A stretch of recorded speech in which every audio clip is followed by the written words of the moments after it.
What's up, horror people? It is getting really close to Halloween, so I'm trying to basically, check all the boxes, make sure I've seen everything, and there's just so much content out there to watch.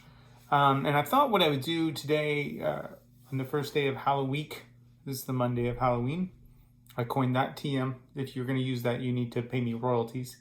I thought I'd talk about those two Mike Flanagan shows. One that came out, I think it was a couple years ago, The Haunting of Hill House, and then the one that just came out this season, Haunting at BLY Manor, and then talk about a little bit of what I thought about them and see if they were worth your time. I mean, it's a significant investment. I think both of the shows are 9 episodes long, and so if you're gonna throw down with some horror, scary stuff, I think that maybe it's useful for me to talk to you a little bit about both of them. I think it's also unlikely that you haven't seen or heard of The Haunting of Hill House.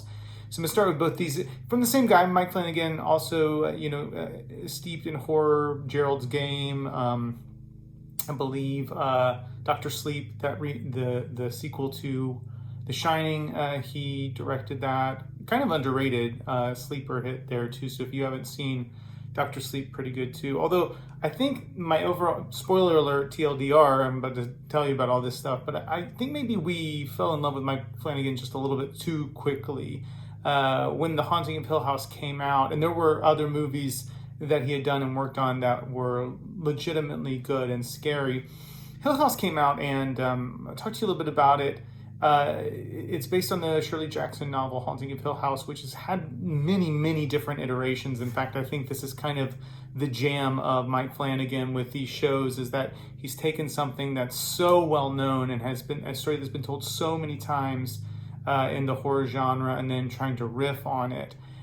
With The Haunting of Hill House, it's not so much a riff or a sequel or a reboot as it is kind of what they did with Watchmen, which is to take the extant plotline and what you kind of know just from consuming it as a cultural product, and then using that knowledge to put little familiar posts that you can recognize all over, but to really kind of create a standalone show that just borrows and bleeds in from what you know already about The Haunting of Hill House. And I think that that's a really good model for something like horror. And I mean, it was obviously really good for Watchmen and comic books. I think it would work for science fiction. Any of these speculative genres, that works really well, because one of the things speculative fiction or speculative cultural texts do is that they bleed across culture and they stay with us in a variety of ways. And so The Haunting of Hill House was really good in that way. Well, first of all, Haunting Hill House is genuinely scary. So if you're someone who likes ghosts like I do, the way that they handle the ghosts, the way that they handle the narrative arc about the family, there are multiple terrors that are going on throughout that, obviously supernatural, but of course one of the major terrors is the terror of being in a family that's disintegrating or falling apart. And also the terror of trauma of the past and remembering things that happened to you as a child and then coming to terms with those things as an adult. I mean, it is a very grown up kind of horror, but really the first, 4 or 5 episodes are legitimately frightening, very scary. I highly recommend this one for the reasons I just said, because it's not trying to be another version of The Haunting. It's not trying to be another version of The House on Haunted Hill. It's not trying to just basically tell the story of The Haunting of Hill House. So it's taking Shirley Jackson and doing inventive things with it. Now, that's all with the caveat that the last episode is just pure and utter shit and absolutely negates so much of the good stuff that they have done throughout the run of the season. I don't think I'm the only one that said this, but it's the same reason why that last beat in Hereditary and why the last act in Insidious really make me mad and frustrated, is that beyond trying to have some sort of tidy ending, which I think horror shoes anyway, it is this notion of over-narrativizing and then trying to explain in pretty heavy detail what it was that we were just seeing and then why that was important. And more importantly, I think the last episode, The Haunting of Hill House, really treats its audience like they're stupid and that it doesn't trust them in some ways. And this is my whole point with Mike Flanagan, because we saw this and it started coming out, we binged it, and we were like, oh my God, this is good. What he did before is good. Oh, here's something he did a long time ago. Oh, I think he was, working on this movie that he wasn't directing. He's a genius. And he's not. I mean, he's in love with a particular kind of story that is, at its base, redemptive, Hollywood, and Hallmarky, schmaltzy, all of those things. It's just on the path to get there, he's okay to let his mind wander into dark places. Now, those dark places in Hill House are pretty compelling. But it ultimately ends really in an unsatisfying way. I'd almost recommend binging the whole thing and just forgetting about the last episode, unless you're just a completist, which I am, and I had to watch it. Haunting of Bly Manor isn't as successful, and obviously I don't think I'm the only one saying this. There was a lot of disappointment when it came out. We were hoping for those kinds of scares. The source material this time is not Jackson, it's James and Turn of the Screw, which is a novella that I love a lot. It has a close place in my heart. Also, one that has been retold ad nauseum from the Truman Capote screenplay for The Innocents, to multiple iterations of Turn of the Screw by BBC or other places. I think there was a terrible remake of this called The Turning just recently with that dude from Stranger Things in it. So we know this, and we sort of have this in our vernacular, in our vocabulary. Again, what it does is it turns away from that model that Flanagan had with the Jackson novel, which was, this story, so now I'm just going to make familiar inroads into your kind of a creative unconscious about what you know about it.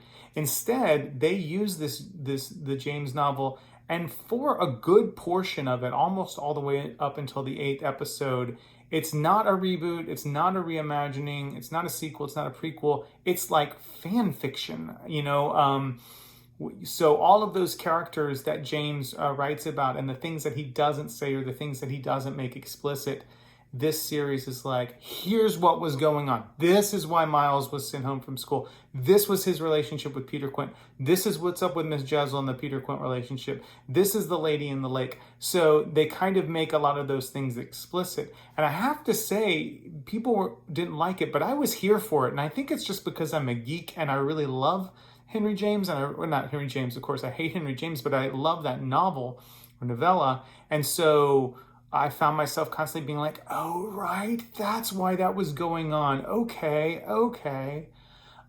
Unfortunately, there at the end, it's sort of the same, it's exactly the same thing. And I think we're too high on Flanagan again, because episodes 8 and 9 really do go right back into let's tell everyone the story of what's going on. And particularly the ghosts that are haunting Bly Manor, which are creepy and well done and smart in the beginning. By episode 8 is basically like, let me tell you who these ghosts were and why they're not scary to you anymore. Once you do that, once you over-narrativize something that's mysterious and by its nature supernatural and something that resists understanding, you put a narrative on top of that where you understand it, then you have just lost any kind of credibility in terms of scares or terror.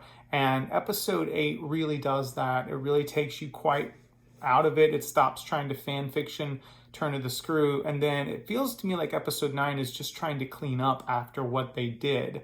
And it doesn't work for me. Those beats don't work. It ends exactly the same way, which is like a Hallmark movie. It could be a Christmas Hallmark movie at Halloween, and Halloween Christmas Hallmark movie.